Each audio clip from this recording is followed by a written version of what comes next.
pessoal, amigas e amigos ligados no canal A Mil por Hora com Rodrigo Matar, sejam todos bem-vindos a mais um TBT, o nosso quadro campeão de audiência, onde a gente conta uma história, um fato marcante, homenageia uma personagem do mundo da velocidade em 2 ou 4 rodas, seja no Brasil, seja no exterior.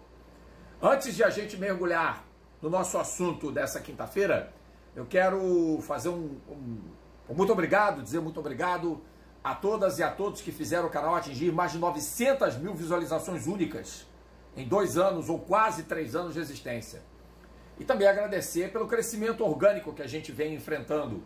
Apesar de termos tido muitas dificuldades ao longo desse último ano de 2023, agradecer por já estarmos próximos de 12.700 inscritos. É claro que não é o que a gente gostaria que fosse, a gente quer trabalhar sempre mais e melhor, ter melhores condições, então para isso eu peço muito a sua ajuda, peço muito a sua colaboração, peço a sua inscrição, peço o seu like, o seu compartilhamento para que o YouTube entenda, que o algoritmo do YouTube entenda que o A Mil por Hora tem um conteúdo de grande relevância dentro do esporte motor em língua portuguesa. Então você pode se inscrever no canal e também no clube de membros, porque a gente tem planos baratinhos a partir de R$ 2,99. Bom, o homenageado do vídeo do TBT dessa quinta-feira podia muito bem estar aí na Fórmula 1 ainda trabalhando. Ele nos deixou cedo demais vítima de um infarto agudo do miocárdio em 15 de abril de 1999, quando supervisionava o projeto da Honda, que acabaria abortado para a Fórmula 1. Naquele dia, no circuito espanhol da Catalunha e Barcelona, o mundo do automobilismo se despedia de Harvey Postlewaite, o Doc Postlewaite, um gênio, um avant la lettre na arte do design de carros de corrida, que saiu como PhD da Universidade de Birmingham e foi logo para a Martin Engineering depois de passar por uma indústria química, e aos 26 anos já trabalhava como engenheiro em carros de Fórmula 3 e Fórmula 2, recrutado pela recém-criada por Graham Coker, Alan Ress, Robin Herd e Max Mosley, a Martin Engineering. E logo ele chamou a atenção de Lord Alexander Hesketh, que patrocinava James Hunt na Fórmula 2 em 1972. E isso leva Doc Postlewaite a trabalhar com a Fórmula 1, sei lá, em menos de 3 anos após ele entrar como engenheiro de competição da Martin Engineering. E a história da chegada dele a Hesketh Racing é muito curiosa, porque do típico senso de humor britânico, Harvey Postlewaite declarou num site de memorabilia da equipe que ele foi embebedado por Lord Alexander Hesketh, por James Hunt e por Anthony Bubbles Horsley, que era o gerente e chefe da equipe. E Doc Harvey logo mostrou ao que vinha, porque com o March 731, que não era oficial de fábrica, ele tornou aquele carro competitivo e fez todos os pontos do construtor, porque a equipe oficial de fábrica flopou há 50 anos. É o típico caso em que o cliente, com um gênio, que era Doc Harvey Postlewaite, acaba ensombrando a equipe oficial de fábrica. E isso até às vezes acontece. Lembram da Indy em que Emerson Fittipaldi, com um carro que não era de fábrica da Penske, ganhou a Indy em 89? E depois foi para o Team Penske? Guardadas as proporções, é mais ou menos isso. E Harvey Postlewaite era o engenheiro do carro que deu a James Hunt o primeiro pódio dele na Fórmula 1, no GP da Holanda, na tragédia de Roger Williamson, que era piloto da equipe oficial de fábrica da Martin. Claro, era um carro até mantido por Tom Whitcroft, mas era Martin Engineering na sua essência, o carro do jovem britânico Roger Williamson, morto naquela oportunidade há meio século. E aí, claro, depois do debacle da Martin Engineering em 73, a Hesketh se vê impelida a fazer o seu próprio carro e entrega e delega a Harvey Postlewaite a oportunidade, oportuniza ele a, com apenas 29 para 30 anos de idade, construir o seu primeiro Fórmula 1. Logicamente, como todos os Fórmula 1 da época, Harvey se utilizou da tecnologia de trabalhar num monocoque dotado de alumínio, fez um carro convencional, com radiador dianteiro, o que não era muito usual para a época, E a Hesketh fez alguns bons resultados. Claro, era um esquema, não era faustoso, embora Alexander Hesketh queimasse todo o dinheiro da família no empreendimento considerado caro para a família Hesketh, que era apenas considerado um brinquedinho de um menino mimado, mas era uma equipe super competente. Rossler era um grande gerente / chefe de equipe, Harvey, um grande engenheiro e design, e James Hunt, um baita piloto. E a equipe prova isso em 75, quando conquista com o 308/2, que foi o segundo carro com assinatura de Harvey Postlewaite na Fórmula 1, a vitória no GP da Holanda de 75. E era um carro que funcionava muito bem em condições adversas por conta de uma suspensão dotada de molas de borracha. Eram molas de borracha que aquele carro utilizava. Então era uma suspensão muito engenhosa. E Harvey desenhou o sistema de suspensão do carro. E a Hesketh Racing conseguiu fazer com que James Hunt tivesse boas performances. E o time terminou entre os 5 primeiros do campeonato de Fórmula 1 em 75. Mas a situação ruinosa da equipe acabou fazendo com que a Hesketh Racing perdesse o prazo de inscrição para o Campeonato Mundial de 76. Quando ele tinha que fazer o depósito calção à FIA para confirmar a presença do campeonato, já não havia mais a Hesketh Racing. Tanto que o James Hunt acaba liberado do contrato e por um golpe do destino, o Hunt vai para a McLaren no lugar do Emerson Fittipaldi, que assinou com a Copersucar em novembro daquele ano. A Hesketh seguiu, estrearia no meio do campeonato, e aí aconteceria uma coisa curiosa. O 308C, que foi o carro que Lord Alexander Hesketh encomendou a Harvey Postlewaite, visando o campeonato de 76, tanto que já foi proposto para andar sem o periscópio, que era a entrada de ar sobre o Santo Antônio, a barra de proteção anticapotagem para o piloto dentro do cockpit. E, aliás, o James Hunt detestava o 308C. Esse carro é visto como Wolf Williams W05, FW05, na temporada de 76. E uma versão evoluída vira o Hesketh 308D, que é um espólio da equipe que Bubbles Horsley pega e vai botar para correr. Com Guy Edwards, com Harold Ertel, com Rolf Stommelen, naquela temporada. E por vezes, o 308D era melhor que o Wolf Williams FW05. E Wolf Williams é porque Walter Wolff, que era um austro-canadense, milionário do petróleo, e Frank Williams tinham feito uma sociedade, da qual o Frank foi chutado para 77. E aí, com o suporte e o dinheiro de Walter Wolff, o Doc Harvey faz um carro competitivo que é o Wolff WR1. E a Walter Wolff Racing, mesmo tendo curtíssima duração, conquista 3 vitórias, alcança pódios em várias provas, e Doc Harvey, além de Colin Chapman, além de Patrick Head, além de Gerardo Caruso, foi outro engenheiro que enxergou o potencial do carro asa. Fazer carros muito fluidos aerodinamicamente. Começou com o WR5 da Wolff, guiado por George Scheckter e também por Bob Rahal. E aí vieram os carros WR7, WR8 e WR9, que primeiro estiveram com James Hunt, com quem Harvey voltou a trabalhar por meio período, porque Hunt se desencantou da Fórmula 1 e foi embora, e depois o Keck Rosberg. Aí o Walter Wolff vendeu a equipe e o espólio do seu antigo time para Fittipaldi. Tanto que o Fittipaldi F7 guarda semelhanças com o Wolff de 79. E é com esse carro que o Emerson alcança o último pódio na Fórmula 1, no GP dos Estados Unidos Oeste, em Long Beach, em 1980. Com esse carro, o Keck Rosberg conquista o primeiro pódio do finlandês na Fórmula 1, no GP da Argentina, na etapa inaugural do campeonato. Quer dizer, potencial havia de parte técnica para a equipe Fittipaldi. Faltava grana. O F8, que podia ser a tábua de salvação, é um bom carro, mas faltava dinheiro.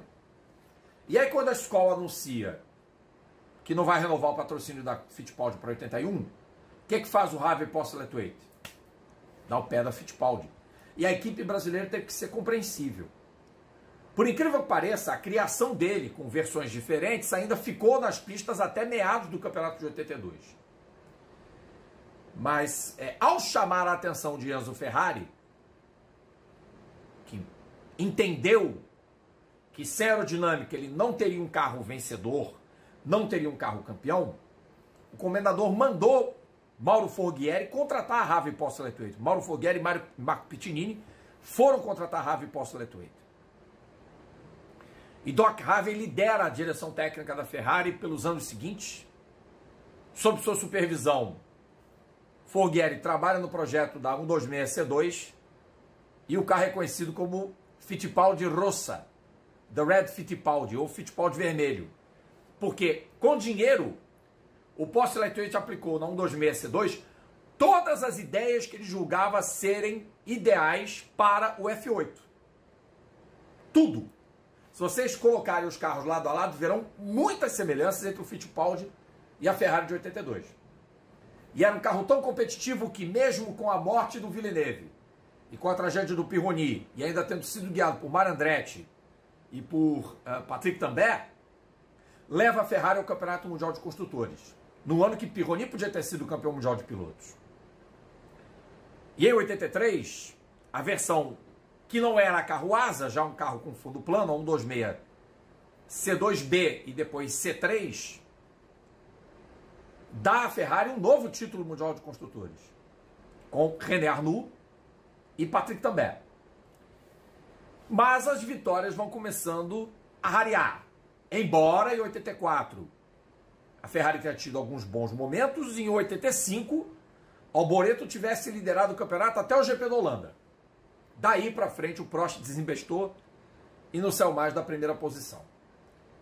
E, sob sua batuta, a Ferrari ainda lançou a F186, não era um carro competitivo, e quando a equipe de Maranello decide por trabalhar em novos ares, em novos horizontes, Doc Harvey é dispensado e vem John Barner. E cabe lembrar que, além de Mauro Forghieri, que depois passou à área de projetos de motores e acabaria recebendo também o bilhete azul da Ferrari, o aerodinamicista era Jean-Claude Migiot. E é com Jean-Claude Migiot que Harvey Postlewaite retorna à receita de criatividade com baixo orçamento. E ele começa a trazer a sua marca para a Fórmula 1 com a equipe Tyrrell. Então, quem passou a trabalhar a partir de 1989, supervisionando a construção e o design do 018, que foi o carro que revelou Jean Alesi para a Fórmula 1, que deu a Michele Alboreto o último pódio do veterano no Grande Prêmio do México de 1989, e que assombraria com o próprio Jean Alesi do GP de Phoenix em 1990. E o modelo 019, com a sua asa bigode, é o primeiro Fórmula 1 com bico levantado na história. Então, devemos a Postlewaite, a Doc Postlewaite, o surgimento dos carros com um degrau na dianteira, que John Barner também implementou um Benetton com bico alto, que era o Benetton Tubarão.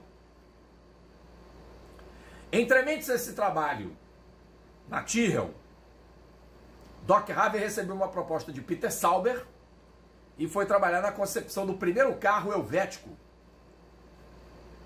da equipe de Fórmula 1, que depois seria associada à Mercedes. E aí, André de Cortanzi acabaria assumindo o projeto do carro de 94, porque Doc Harvey voltava para a Tyrrell e ficaria nela até o fim da existência da escuderia em 1998.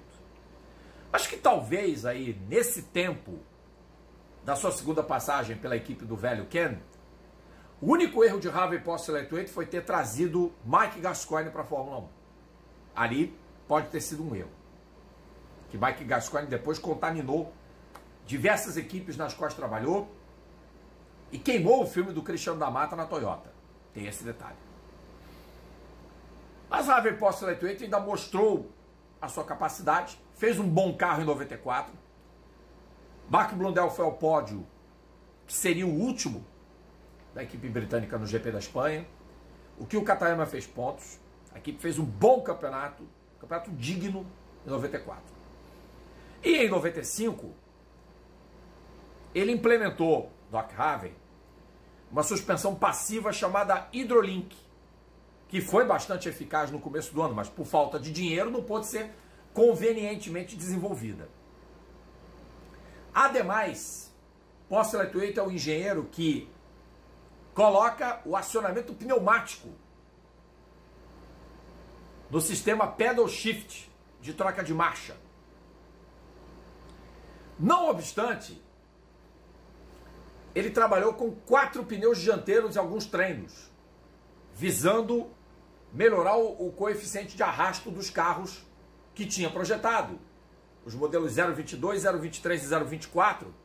No 023 e no 024, a Tyrrell usou e abusou em pistas de alta velocidade como Monza, Hockenheim, Silverstone, do expediente de fazer treinos usando 4 pneus dianteiros no carro, porque era permitido pelo regulamento. Ninguém podia dizer qual era a polegada mínima para os pneus traseiros. Havia o limite máximo, certo? Mas o mínimo não. E aí a Tyrrell e Harvey Post Lightweight jogavam com todas essas questões e botavam uma orelha atrás da pulga da galera da Fórmula 1. A equipe já estava em processo de espiral decadente e em 97, ainda por uma sugestão do próprio Doc Harvey, a Tyrrell salvaria seus últimos pontos da história com o 5º lugar do Mika Salo no GP de Mônaco, daquele toró que marcou inclusive a 2ª posição do Rubinho, o primeiro pódio do Barrichello na Stewart e o primeiro dele depois de 700 dias na Fórmula 1. E aí, Post Lightweight ficou na equipe até o final, mas o Tyrrell 026 foi um desastre completo. Trabalhava, como todos os carros da época, em 98, com pneu frisado, que diminuiu a área de atrito da borracha com o solo. Ricardo Rossetti não era o piloto que Harvey Post Lightweight queria. Assim como Ken Tyrrell, o Harvey queria o Joe Verstappen. E foram voto vencido na entrada da administração Craig Pollock, que seria depois a British American Racing. Vendida a Tyrrell, muita gente achava que era o fim da linha para o Harvey. Ele já estava com 44 anos, 53 anos, na verdade, desculpa. 53 anos, é isso. 54 anos, vai. 54 anos de idade. E já devia estar pensando até saudade de casa, da aposentadoria e tal. Um belo dia, liga um emissário da Honda e convida o Harvey Post Lightweight a trabalhar para eles no desenvolvimento, design, construção de um carro de Fórmula 1 para os anos 2000. Então, uma espécie de muleto para a Honda, com chassi da Lara e tudo mais, que não teve dedo do Doc Harvey nessa decisão, ou nessas questões de... Enfim. E aí, essas questões de equipe e tudo mais, e Doc Harvey foi contratado pela Honda para fazer a supervisão junto à Dallara da parte técnica desse carro, que começou andando bem, fazendo tempos promissores. E aí, abril de 99, era mais uma bateria de treinos em Barcelona, na Espanha. Verstappen lá fazendo os seus long runs, etc, etc, etc. E de repente Doc Harvey passou mal. Foi fulminado por um infarto agudo no miocárdio, poucos dias depois de completar 54 anos. 55, desculpa. 54 ele tinha em 1998. Então, foi mais um baque para uma Fórmula 1 que não era tão acostumada a ver personagens dos bastidores morrerem. Mas Enzo Ferrari tinha partido, Colin Chapman e tantos outros. Lógico que Doc Harvey não seria exceção. A gente não quer ninguém virando semente. Mas, ficando para semente, na verdade. Mas o Doc Harvey, com seu senso de humor ferino, sua língua afiada, suas tiradas impagáveis, dentro da tradicional fleuma britânica, Doc Harvey é um cara que, olha, faz uma falta danada a essa Fórmula 1 que tem, às vezes, em ser cética. Sobre Thomas Scheckter, George Scheckter, aliás, tem uma fazenda de orgânicos, né, com quem o Harvey Postlewaite trabalhou na Wolf. James Hunt, todo mundo sabe, morreu.